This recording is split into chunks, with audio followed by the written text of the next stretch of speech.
Kita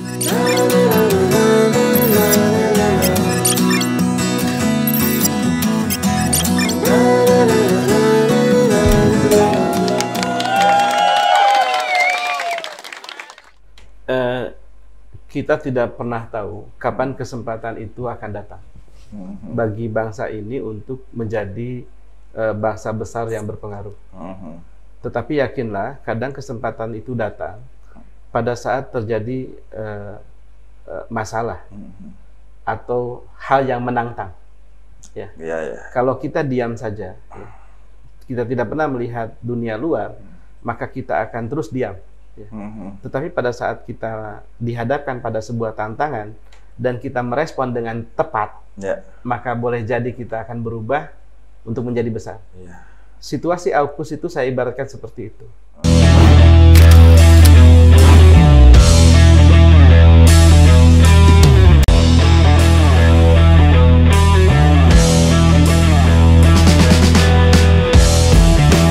Jumpa lagi di Provokasi Cabang, obrolan yang membahas mulai dari harga emas sampai politik luar negeri. Kali ini kita kembali akan ngobrol-ngobrol dengan Dr. Robby Nur Hadi. Sehat dok ya? Semoga sehat terus, terlindungi terus, dan semakin provokatif. Ya, jadi ini kalau nggak salah sekarang ini sebenarnya di sekitaran Indonesia itu sedang terjadi sesuatu yang tidak bisa dipandang remeh ya dok ya. Sesuatu yang berhubungan dengan hubungan diplomasi atau hubungan internasional dalam konteks global kayak. Oh ya, biar nggak salah paham ya, Dr. Robby ini memang beliau basisnya sebenarnya adalah ilmu hubungan internasional ya dok, dan terorisme seperti yang kita bahas di video yang sebelumnya, nanti mungkin bisa diklik di video kita. Salah satu konsen beliau dalam memandang terorisme dalam konteks hubungan internasional dok ya. Nah makanya kali ini kita akan coba ngomongin politik luar negeri dengan beliau sebagai dosen hubungan internasional Universitas Nasional. Nah, dok, jadi ini beberapa hari belakangan kebetulan saya yang nggak terlalu perhatian sama hal-hal di luar negeri kok baca berita, ada beberapa tayangan dari televisi, tapi sekilas-kilas mereka itu meributkan AUKUS. Kok kayaknya seru banget itu dok. Itu apa sih dok AUKUS itu dok? AUKUS ini adalah fakta pertahanan baru. Fakta pertahanan baru yang melibatkan Australia. AU-nya itu Australia. Lalu ada UK, ya, dalam hal ini adalah Inggris, dan US terakhirnya itu adalah United States atau Amerika Serikat. Jadi AUKUS ini memang satu berita penting di dunia internasional sebab ini adalah pembentukan fakta pertahanan baru yang melibatkan 3 negara dan memang baru tanggal 15 September 2021. Masih hangat. Masih hangat. Masa corona belum selesai, justru kemudian muncul satu aliansi pertahanan baru yang tentu saja ini bukan berarti nggak ada apa-apanya. Biasanya aliansi pertahanan itu dibangun karena menjadi bagian dari respon terhadap sesuatu yang dianggap penting. Mengancam gitu? Mengancam. Karena kalau nggak penting, untuk apa mereka membangun fakta pertahanan? Bukan membuat klub arisan kan? Yang santai kan? Betul. Tapi ini membuat klub pertahanan. Klub pertahanan. Dan yang menjadi serius adalah fakta pertahanan ini memperkuat pembangunan kapal selam nuklir. Kapal selam nuklir bagi Australia atau di Australia oleh Amerika ya, terutama ya, dan tentu dengan dukungan Inggris. Jadi ini memang persoalan yang serius karena pertama fakta pertahanannya itu sendiri, yang kedua istilah nuklir yang melekat ya pada apa yang akan dibangun dari kapal selam. Itu masalahnya. Oleh karena itu memang ini menjadi penting untuk menarik kenapa dia kemudian terbangun dan untuk apa. Nah, ini dan bagaimana kemudian dampaknya bagi Indonesia. Nah, itu untuk apa itu? Nah, kalau ingat istilah fakta pertahanan kita kan jadi ingat kembali ke ingat kita dilempar ke masa lalu zamannya waktu masih ada si tegang Cold War antara blok barat dan blok timur. Barat membentuk NATO, timur membentuk Fakta Warsawa. Itu apa kayak gitu dong situasinya? Iya, selalunya memang ya pembentukan fakta pertahanan itu bagian dari proses di mana kelompok negara-negara ingin mempertahankan pengaruh di dunia atau hegemoni di dunia. Ya dulu perang dingin kan juga begitu. Bagaimana Amerika ya kan dan blok baratnya dan kemudian Uni Soviet dengan blok timurnya. Nah, kita sama-sama tahu bahwa kisah ini sudah selesai. Namun yang tidak selesai adalah kecenderungan negara-negara, ya, terutama dalam mengembangkan national interest-nya, yang selalu ingin menjadi sebutlah negara core state, ya, atau negara yang adik kuasa gitu. Adik kuasa, ingin memimpin, ya, ingin memiliki pengaruh yang besar gitu. Dan ini kan berproses cukup lama Amerika, ya, lalu kemudian muncul Cina atau Tiongkok kan gitu, dengan segala proses akrobatiknya yang kemudian tentu ini dilihat sebagai bagian dari perlombaan pengaruh dan pembangunan hegemoni di antara masing-masing. Oleh karena itu, ya, menurut saya kehadiran AUKUS ini lebih dari sekedar perang dingin. Ya. Lebih dari sekedar perang dingin. Ya, sebab ini sudah muncul satu bentuk dalam tanda kutip, ya, eksistensi perlawanan yang jelas, ya, terhadap tentu Tiongkok, kekuatan, ya. Tiongkok pada hari ini, ya. Itu kenapa, ya, AUKUS ini tidak bisa dilihat sederhana, ya, bagi banyak negara, apalagi bagi Indonesia. Dekat banget soalnya. Dekat banget. Iya. Bahkan kan di dalam negeri Australia sendiri itu kan terjadi perdebatan soal AUKUS ini. Gitu. Artinya sebagian mereka tentu khawatir bahwa kemudian ini akan membawa Australia pada posisi yang semakin tidak aman, ya. Karena dia sudah masuk dalam penegasan diri dalam tanda kutip, ya, untuk berperang. Dan itu tentu membuat posisinya bukan hanya dia hanya sekedar, ya, menjadi basis pembangunan sistem pertahanan di wilayah Pasifik, tapi juga dia akan menjadi mungkin garda terdepan dalam proses perang saat nanti kalau itu terjadi. Kalau terjadi perang, ya, itu yang kemudian dikhawatirkan di dalam negerinya Australia itu. Perang dengan Tiongkok. Iya, jelas. Atau dengan karena yang dihadapi AUKUS, fakta pertahanan AUKUS ini kan dibangun untuk mengantisipasi itu, ya. Apa bahasanya depasnya? Mengantisipasi atau apa? Berjaga-jaga. Bukan mengantisipasi lagi, ini sudah merespon. Udah merespon lagi. Merespon, ya. Kita tahu kan bahwa Tiongkok ini adalah satu negara yang sebutlah kemudian menguat, ya. Memang luar biasa. Kalaulah Amerika itu masih ditempatkan sebagai ranking pertama, dia itu seakan-akan menjadi runner up, ya. Dan mungkin boleh jadi imbang dan lain sebagainya gitu. Dan ini kan kemudian membuat Tiongkok lebih memperkuat sistem persenjataannya, militernya, bahkan tentu tindakan-tindakan politiknya, terutama di wilayah yang mereka klaim di Laut Cina Selatan itu, yang oleh Indonesia disebut Laut Natuna Utara, kan gitu. Dan itu banyak menyinggung negara termasuk Indonesia gitu. Ya. Dan tentu kita harus pahami juga bahwa Amerika ini sebelumnya adalah orang yang atau negara yang merasa sebagai polisi dunia, hegemoninya kuat gitu. Sehingga pada saat ada proses katakanlah manuver politik dari negara seperti Tiongkok, ya tentu pilihannya adalah bagaimana tetap menjadi bagian dari polisi dunia untuk proses melakukan stabilisasi atau penertiban dan lain sebagainya. Nah, ini kemudian dengan ada fakta pertahanan ini sebenarnya menunjukkan bahwa boleh jadi Amerika tidak sekuat dulu, ya. Tidak sehegemonik dulu gitu.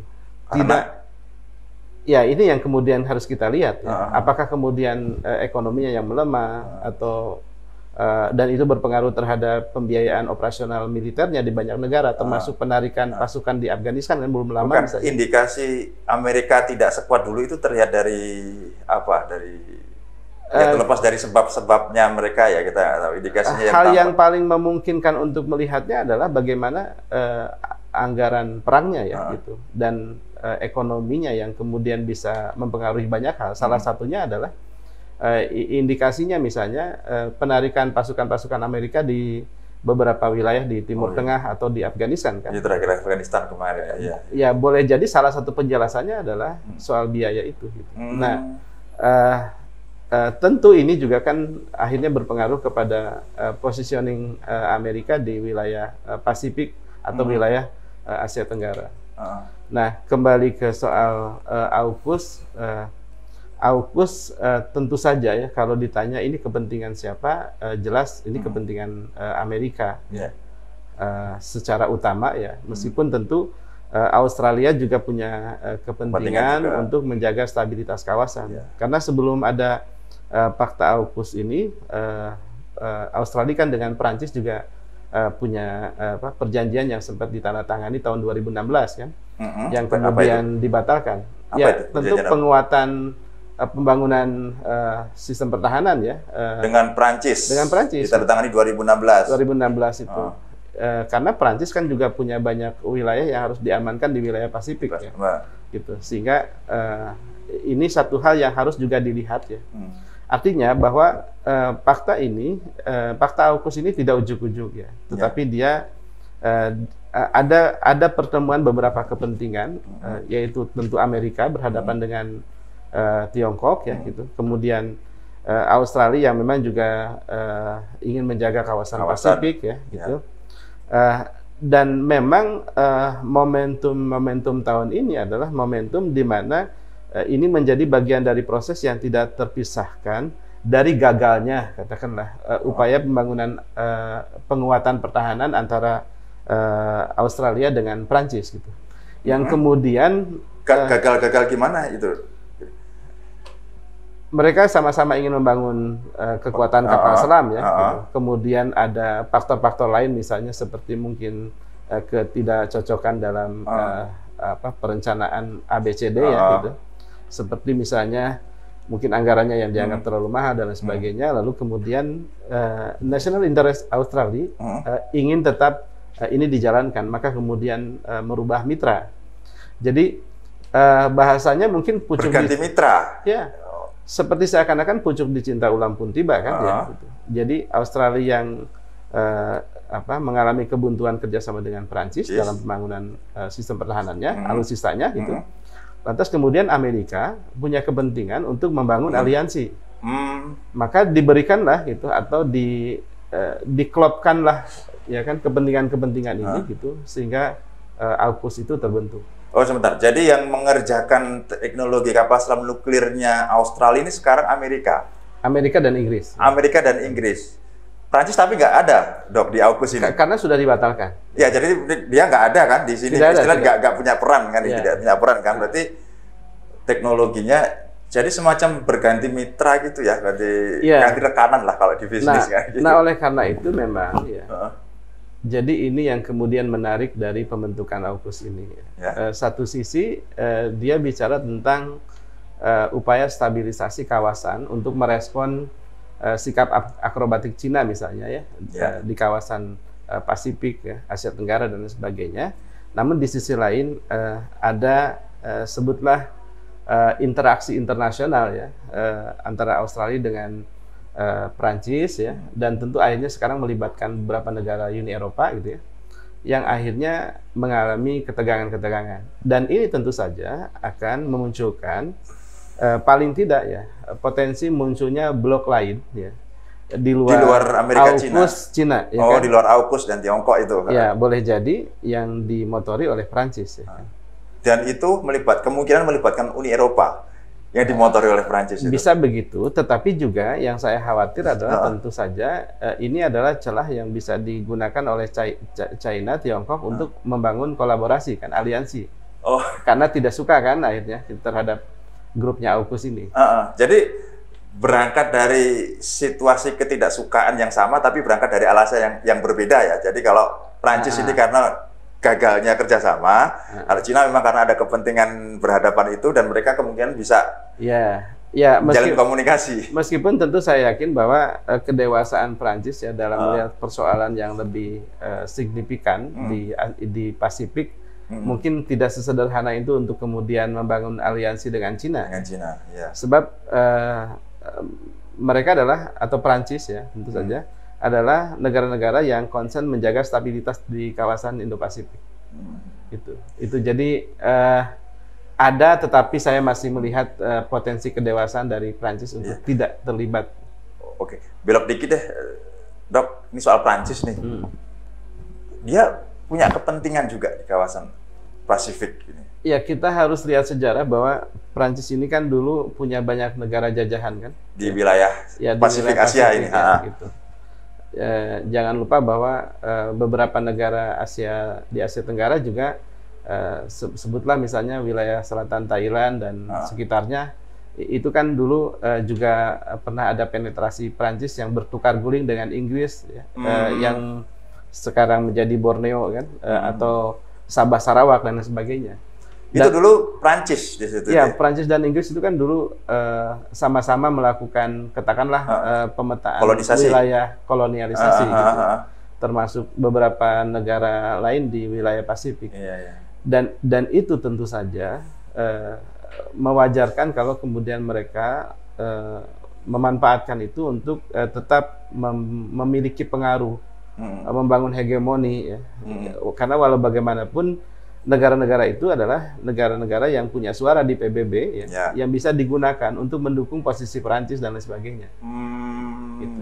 Jadi larinya adalah ini bicara soal tentang kepentingan nasional setiap negara. Tapi kalau dari kacamata, menurut Dr. Robby, dari kacamata hubungan internasional itu memungkinkan nggak kalau Prancis Tiongkok, memungkinkan tidak? Dalam hal dalam hal kerjasama untuk menghadapi AUKUS ini, memungkinkan enggak? Iya, yang seperti tadi saya bilang bahwa kemungkinan itu tetap ada kalau kemudian celah konfliknya ya digosok banyak oleh Cina misalnya, gitu. Tetapi dengan melihat latar belakang misalnya perjanjian Perancis dengan Australia kan sebenarnya concernnya sama, bagaimana membendung pengaruh Tiongkok juga gitu ya, termasuk mungkin ideologi yang tidak relevan dengan Prancis ya, gitu. Seperti sebutlah komunis misalnya, dan upaya menjaga stabilitas kawasan. Kalau dilihat dari substansi itu, sepertinya memang tidak memungkinkan ya kalau lihat substansi sepertinya. Ya. Tapi kalau lihat dari kekecewaan terutama dalam hubungan kerjasama dagang dan lain sebagainya kan tidak menutup kemungkinan kan, Dok? Ya kan, dalam dagang bisa aja begitu. Kadang kan untuk menutupi rasa malu ya protes muncul, itu wajar. Jadi kan kekhawatiran kalau menurut saya ya, Dok ya, lihat dari beberapa informasi atau berita itu kan yang dikhawatirkan dari Cina kan kalau nggak salah sebenarnya kekuatan dagangnya kan awalnya itu ya. Ya, nah ini juga yang sebenarnya penting untuk melihat bahwa kisah AUKUS ini bukan yang tiba-tiba. Ya, jadi ceritakan dong. Tapi coveringnya coveringnya adalah ini tentang perebutan pengaruh ya di dunia ya, antara negara-negara kuat ya. Dan perang dagang itu menjadi salah satunya. Ya, kan, gitu. Tentu kita berharap bahwa perang dagang ini adalah cara penyelesaian pertarungan pengaruh yang elegan kan ya di antara dua negara besar yang larinya atau bahasanya kerugiannya bisa dilokalisir di wilayah ekonomi kan gitu. Tapi rupanya ini tidak selesai gitu. Kemudian merembet ke masalah pengaruh militer dan lain sebagainya ya. Dan memang satu hal ya yang selalu berkelindan adalah seringkali kekuatan ekonomi itu dia akan akan memperkuat ya postur pertahanan sebuah negara. Jadi selalunya pertumbuhan ekonomi itu satu negara dia akan memperkuat alokasi anggaran militer. Dan itu yang terjadi pada Cina. Kuat sekali ya. Nah, masalah bagi hubungan internasional adalah saat terjadi alokasi penguatan anggaran pertahanan satu negara, itu cenderung akan memancing penguatan anggaran pertahanan negara lain, terutama yang berdekatan atau yang memiliki kisah konflik yang berdekatan. Gitu. Kedekatan secara geografis maupun historis ya? Historis ataupun histori konflik. Ya. Nah, masalahnya lagi-lagi adalah bahwa penguatan anggaran pertahanan ini ya larinya kan penguatan postur, dan itu akan berujung paling tidak sedikitnya rasa percaya diri, dan itu memunculkan tindakan-tindakan manuver militer, dan itu yang terjadi pada Cina. Itu yang tadinya mungkin tidak pernah menyentuh ke wilayah Laut Cina Selatan itu, karena itu namanya ada Cinanya, kemudian diklaim ya kan, dan itu bertabrakan dengan kepentingan nasional negara lain gitu. Dan karena merasa kuat misalnya ya diperkuat saja manuver itu gitu. Nah, akhirnya kan endingnya adalah kuat-kuatan secara militer. Nah, itu yang kemudian tidak selesai. Gitu. Mestinya kan ini bisa diselesaikan dalam perundingan kan, diplomasi dan lain sebagainya. Tapi karena tidak selesai, pada akhirnya pilihan tindakan militer ya, atau upaya membangun bargaining position kekuatan militer itu akhirnya tidak terelakkan. Nah, AUKUS ini menjelaskan persoalan itu. Nah, saya tentu memberi catatan penting ya kepada kita sebagai warga Indonesia, sebab AUKUS ini adalah bentuk kegagalan perundingan. Kegagalan perundingan dalam penyelesaian melalui perundingan maksud saya. Penyelesaian konflik kepentingan antara dua kutub ini tadi. Iya. Dan itu artinya eskalatifnya ke arah kemungkinan ya istilahnya benturan militer. Konfrontasi militer. Itu konfrontasi militer. Nah, kalau dalam bahasa konflik tangganya sudah naik nih, ya kan? Sudah. Iya, dengan dibentuknya fakta ini. Ancamannya sudah menaik. Nah, itu yang kemudian saya ingin kita sama-sama sadar. Kenapa? Sebab ya saat tangga konflik ini sudah menaik antara Cina dan kawan-kawannya dan Amerika dan kawan-kawannya, kita harus paham bahwa posisi Australia itu ada di bawah Indonesia, di wilayah selatan kan? Iya, betul. Cina ini ada di wilayah utara. Kalau terjadi perang ya, dengan basis pertahanan AUKUS di Australia dan Cina di wilayah Laut Cina Selatan misalnya, pertanyaannya itu peluru ya, atau bahkan mungkin nuklir, itu mau lewat mana? Ya lewat perairan kita. Pasti lewat perairan Indonesia. Iya. Kapal selam lagi masih di bawah ya. Ke udara ya juga mungkin pasti melewati udara Indonesia. Artinya apa? Ada persoalan yang kemudian kita harus lihat ini ya, secara waspada, bahwa konflik dua kelompok ini cenderung akan merugikan Indonesia. Kita akan cenderung jadi korban karena kita ada di arenanya, arena perangnya. Ya, kita di tengah-tengah kan berarti kita itu kan ada di tengah-tengah, itu masalahnya. Nah, tentu ya dengan adanya AUKUS itu kan akan membuat ketegangan semakin menguat. Kita bisa lihat bagaimana komentar pemerintah Tiongkok ya kan, dan pemerintah negara-negara yang lain, semuanya memberikan kata kunci yang sama, kekhawatiran. Itu hal yang lebih eskalatif, ketegangannya, konfliknya dan lain sebagainya. Kalau ini kemudian terus ya menegang, ya, bukan melandai, maka tidak tertutup kemungkinan akan terjadi hal yang kita tidak harapkan, yaitu perang di antara dua kelompok ini. Mereka akan perang di mana? Ya di area itu. Pasti kita kecipratan. Nah, kita boleh jadi arena peperangan. Nah, karena itu posisi Indonesia sekarang hari ini menjadi sangat penting. Penting sekali dong. Ini yang ingin saya sampaikan kepada sahabat-sahabat ya, warga negara Indonesia, bahwa kita menjadi sangat penting posisinya untuk satu ya. Jangan sampai kemudian kita menjadi istilahnya the sitting duck, arena bancakan. Kita baik warga negara, partai politik, ormas ya kan, elit politik, bahkan pemerintah, ini akan menjadi fokus target ya. Dua pihak ini untuk mempengaruhi kita saat ini. Ya tentu kepentingannya adalah bagaimana masing-masing membawa kepentingannya agar kita mendukungnya. Ya. Gitu. Dengan berbagai cara. Bisa dengan operasi intelijen, ya kan, gitu. Bisa juga dengan propaganda media, sosial media terutama, gitu. Bahkan mungkin kaum milenial akan disasar dan lain sebagainya. Nah, saya pesannya satu saja, kita perlu sadar ini. Kita perlu sadar bahwa kita posisinya sekarang memungkinkan untuk kita dipengaruhi, ya, mendukung salah satunya. Sementara tindakan yang kita kehendaki adalah kita ingin menghentikannya. Ya. Politik bebas aktif kita, komitmen kita untuk menjaga perdamaian dunia sebagaimana pembukaan Undang-Undang Dasar 45, ya, itu kan menegaskan bahwa kita harus menjadi negara pembangun perdamaian. Ya.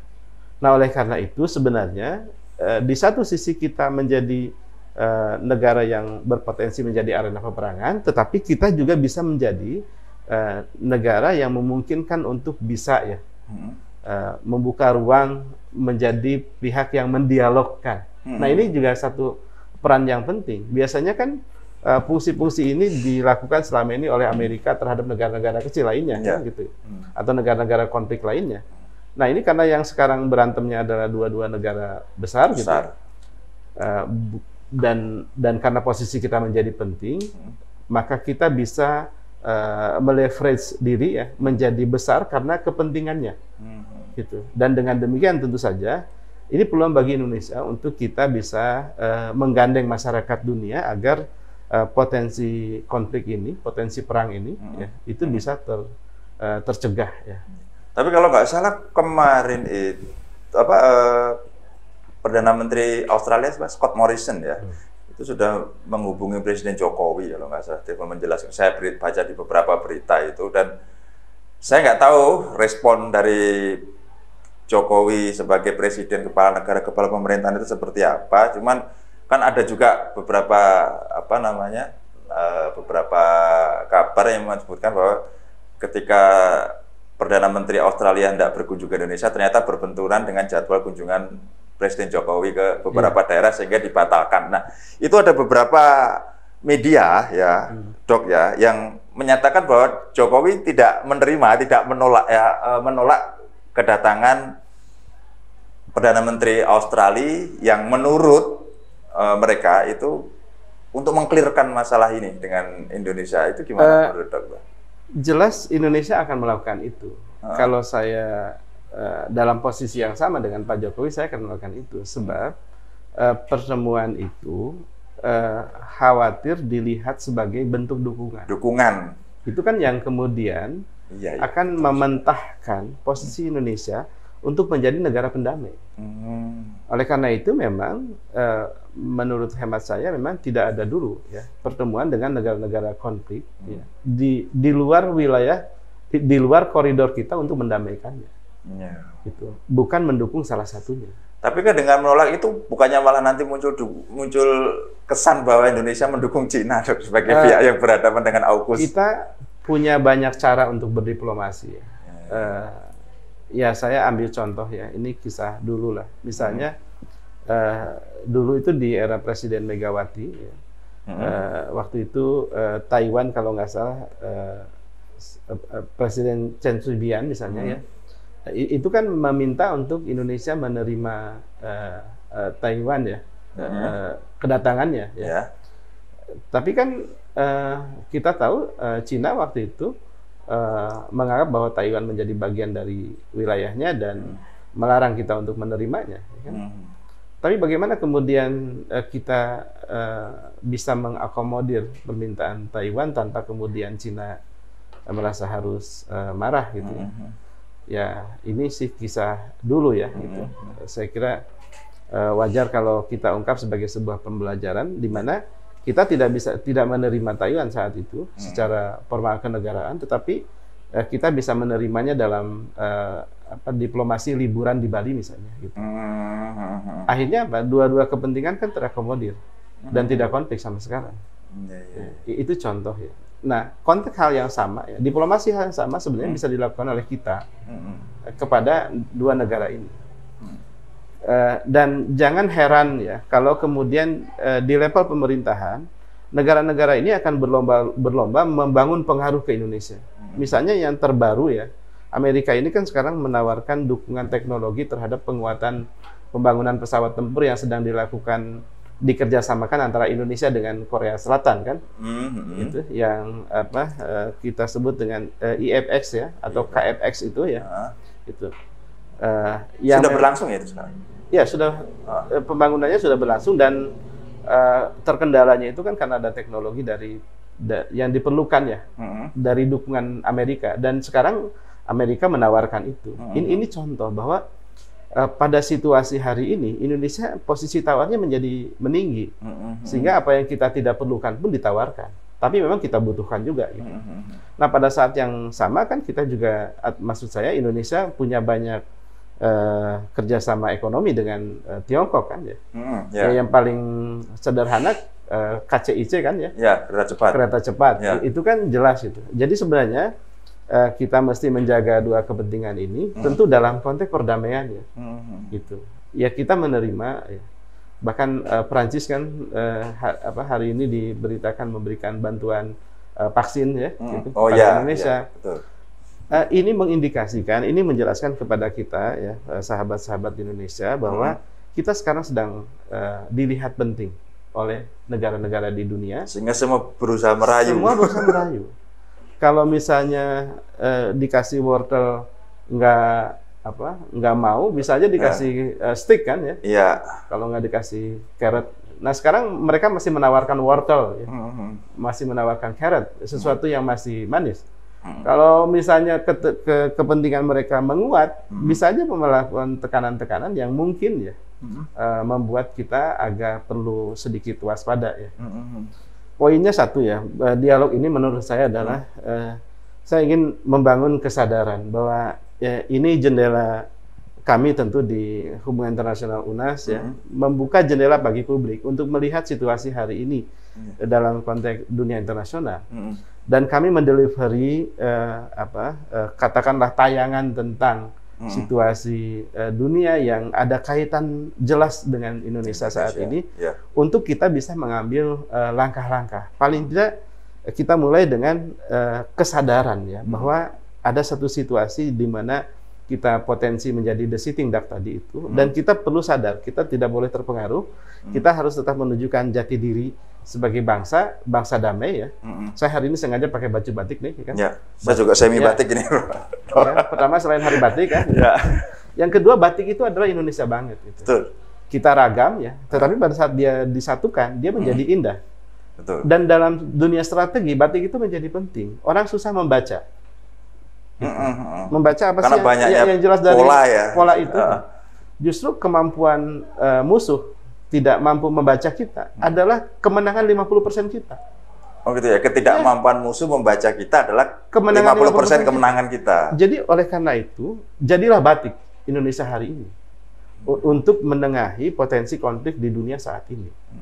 Nah, tinggal sekarang bagaimana kita memahami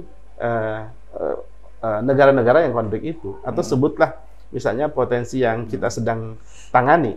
Kalau kita mampu secara clear menangani mereka, artinya potensi kita memenangkan dunia ini secara damai, besar kemungkinan terwujud. Tapi kalau lihat fakta kondisi politik di dalam negeri, ya Dok ya, atau memungkinkan Indonesia mengambil peran itu. Maksudnya begini, untuk di dalam negeri saja, dari kacamata awam saat ini, terutama di fakta di media sosial, itu kan pertengahan-pertengahan di dalam itu aja juga nggak selesai-selesai sepertinya. Itu menurut dokter gimana? Gimana ini kita? Karena di dalam kok kita terus bertengkar, sementara kita di luar, kita harus memerlukan persatuan, karena kita di luar juga menghadapi ancaman yang bisa... Pada saya sederhana saja. Ya. Sebut kepada saya, mana negara yang di dalam negerinya tidak bertengkar? Ya. Tidak ada. Bertengkar secara politik adalah bagian dari dinamika politik. Ini soal cara pandang kita saja yang harus diluruskan, bahwa konflik dalam arti koridor politik yang disepakati ya oleh undang-undang adalah hal yang menyehatkan demokrasi. Yang tidak boleh adalah kita membunuhnya. Ya, gitu. Jadi pada saya itu satu hal yang menyehatkan. Yang penting kita mampu mengendalikan. Sistem mampu mengendalikan, aparat keamanan mampu mengendalikan, sehingga kita akan semakin dewasa dengan konflik itu. Itu satu. Yang kedua, dalam perspektif hubungan internasional ya, hal-hal seperti ini hanya gimmick saja sebenarnya. Yang gitu. Konflik-konflik internal itu tadi. Konflik-konflik internal dalam arti ya bahwa hal yang sama tidak terjadi di dunia lain kan, di negara lain. Itu artinya dia locally gitu. Bahwa kemudian dia berefek global, nah itu yang kita cegah. Nah, itu apakah tidak mungkin menuju ke arah situ? Karena kan yang dua kubu yang berhadapan di mana Indonesia ada di tengah-tengahnya ini kan tentunya memandang Indonesia sebagai posisi yang strategis, dan mereka kan pasti sama-sama ingin menerapkan pengaruh, dan salah satu jalannya mungkin adalah propaganda melalui opini-opini yang dibangun kedua kubu di itu tadi. Makanya diskusi ini menjadi penting ya. Untuk saya mendelivery pesan bahwa kita penting punya kesadaran itu. Ya, kesadaran ya bahwa dinamika konflik politik di dalam itu jangan keluar. Dan kita sadar bahwa dunia internasional, khususnya para pihak yang berkonflik, punya kepentingan untuk menggandeng kita, membawa kita ke dalam konflik, sehingga jangan sampai konflik domestik kita ke bawah keluar menjadi konflik internasional. Justru yang harus dilakukan adalah diredam. Saya misalnya mengapresiasi PON di Papua. Ya, kita lihat pembukaannya bagaimana megah. Ya. Bahasa saya adalah ada kebahagiaan yang meriah di Papua hari ini, dan yang sama terjadi di banyak daerah kita, di Jakarta, di Bandung, di Surabaya. Itu kan kebahagiaan, ya. Dan itu pesannya jelas ke dunia internasional bahwa Papua adalah bagian penting dari Indonesia dan kita memberi perhatian penting, ya kan? Nah, itu yang harus kita lakukan hari ini. Kita harus kuat, solid di dalam, gitu ya, sehingga luar tidak memiliki celah untuk kemudian membajak kepentingan kita untuk kepentingan mereka. Dan ini pesannya juga kepada partai politik. Sudahlah, kubur itu istilah kampret atau apa? Cebong dan lain sebagainya kan. itu kubur ya. Kita harus lebih kedepankan bahwa ini adalah momentum bagi kita untuk kita punya peran di dunia internasional hari ini. Ya, setuju. Setuju, itu penting. Jadi memang untuk membangun pride itu ada usul nggak, Dok? Pride biar mereka itu nggak, kadang kita itu capek juga loh lihat pertengkaran-pertengkaran yang ya oke lah, saya setuju itu gimmick, tapi kan lama-lama kita bosen juga ya kan. Sementara di luar ini kan ada hal yang lebih penting lah, yang kalau sampai ada dampak kurang bagusnya untuk Indonesia dalam konflik dua kubu ini menimbulkan efek kurang bagus untuk Indonesia, kan yang tengkar itu sendiri juga nanti yang kena dampaknya kan ya. Nah, itu gimana sih, Dok, caranya bangun pride itu dari kacamata hubungan internasional untuk? Saya punya logika, orang naik sepeda. Ya. Kita semua pernah naik sepeda kan. Sepeda itu ya, kalau kita berhenti mengayuh maka kita jatuh. Betul? Ya, betul. Ya kan? Ya, asumsinya kaki kita nggak ke bawah kan. Ya. Oleh karena itu kita harus terus mengayuh sampai sepeda bernama Indonesia ini mencapai tujuan. Oleh karena itu, mengayuh itu ya kadang pedal satu di atas, satu di bawah. Di bawah atau di atas kita hari ini, ya, jadi pejabat atau tidak, itu tidak membedakan sama sekali martabat kita. Ya. Karena yang akan yang kita capai adalah tujuan sepeda bernama Indonesia itu sampai. Soal di bawah di atas itu soal giliran saja. Dan pasti giliran itu terjadi, ya kan? Tidak selamanya pejabat yang sekarang itu terus akan jadi pejabat kan? Mungkin satu hari yang di bawah akan jadi pejabat. Nah, keyakinan itu yang penting. Itu yang akan menciptakan bahwa kita adalah sebuah bangsa yang punya tujuan. Kita akan terus mengayuh sepeda itu, sampai tujuan kita tercapai. Sampai tujuan kita, ya. Oleh karena itu teman-teman, benar kata Dr. Habib, benar sekali. Beliau sebagai pengamat dan ahli hubungan internasional ya, kita memang harus benar-benar mengayuh ya, Dok ya, karena kan itu juga untuk kedaulatan kehormatan kita sendiri sebagai bangsa kan. Jangan sampai kita hanya bangsa, kalau orang Jawa bilang itu anak bawang, pupuk bawang, kalau orang Jawa bilang anak bawang yang bisa enaknya dipingpong sana sini untuk kepentingan yang lebih besar, tapi sementara kita di sini nggak sadar situasi itu karena terlalu sibuk bertengkar gitu ya, Dok ya. Betul. Jadi ya minimalisir pertengkaran lah ya, Dok ya. Kita bangun kesadaran dengan analogi sepeda itu tadi, kadang ada yang di atas, ada di bawah, tapi yang jelas ini akan terus mengayuh dan mengayuh untuk mencapai tujuan kita bersama. Iya, kita tidak pernah tahu kapan kesempatan itu akan datang bagi bangsa ini untuk menjadi bangsa besar yang berpengaruh. Tetapi yakinlah, kadang kesempatan itu datang pada saat terjadi masalah atau hal yang menantang. Ya. Kalau kita diam saja, ya, kita tidak pernah melihat dunia luar, maka kita akan terus diam. Ya. Tetapi pada saat kita dihadapkan pada sebuah tantangan dan kita merespon dengan tepat, maka boleh jadi kita akan berubah untuk menjadi besar. Situasi AUKUS itu saya ibaratkan seperti itu. Ini adalah tantangan, peluang, betul nggak? Ya. Kalau kita mampu merespon dengan cepat, ya, dengan tepat, ya. Situasi sekarang boleh jadi nih, Indonesia akan menjadi satu negara yang punya pengaruh yang khusus, ya. Boleh jadi di dunia ini sekarang tidak menyetujui Tiongkok, juga tidak menyetujui grupnya AUKUS kan. Boleh jadi Indonesia mempelopori itu dan kemudian menjadi dalam tanda kutip, ya, pemimpin dunia baru, dalam arti tidak harus ditandai dengan kekuatan militer, tetapi ditandai dengan kekuatan ide, kewibawaan gitu ya, ide kewibawaan. Jangan-jangan ini aku mau fenomena AUKUS atau hadapan antara kubu Amerika dan Cina itu justru jadi momentum kita untuk masuk ke situ. Nah, ini yang harus kita dorong. Ayo, ini kesempatan bagi kita untuk memimpin gagasan. Karena sekarang itu ada kekuatan yang jauh lebih besar, yaitu netizen. Dan netizen ini bersifat global, ya kan? Dan mereka bisa menekan banyak pemerintah di negara-negara lain, ya. Bahkan juga bisa memberi dukungan. Sekarang kalau saya tanya, netizen mau dukung mana, Tiongkok atau AUKUS? Menurut saya tidak akan pasti akan besar. Nah, kita perlu kepemimpinan baru di dunia yang memimpin perdamaian, dan itu bisa kita. Tapi kita harus berada di tengah, ya, netral, ya. Apa itu kalau nggak salah itu di dokumen, kalau dari pelajaran politiknya Bung Karno, ya, yang soal non-blok itu, kalau sempat diceritakan juga sama pakar pertahanan ini Bu Koni Bakri ini, kalau nggak salah, non-blok itu bukan berarti netral, tapi kalau kita harus berpihak, kita harus berani berperang selama itu untuk menjaga perdamaian dunia. Dalam dunia HI itu memang tidak ada netral. Misalnya HI itu mempelajari tentang sistem internasional. Sistem internasional itu akan muncul dalam bentuk polar-polar, ya kan? Kelompok-kelompok negara. Gitu. Jadi tidak ada, ya. Kalau dia pilihannya adalah dia mengikuti satu polar, ya. Sebutlah misalnya sekarang ada polar Amerika dengan AUKUS-nya, ada polar Tiongkok dengan teman-temannya, ya kan gitu.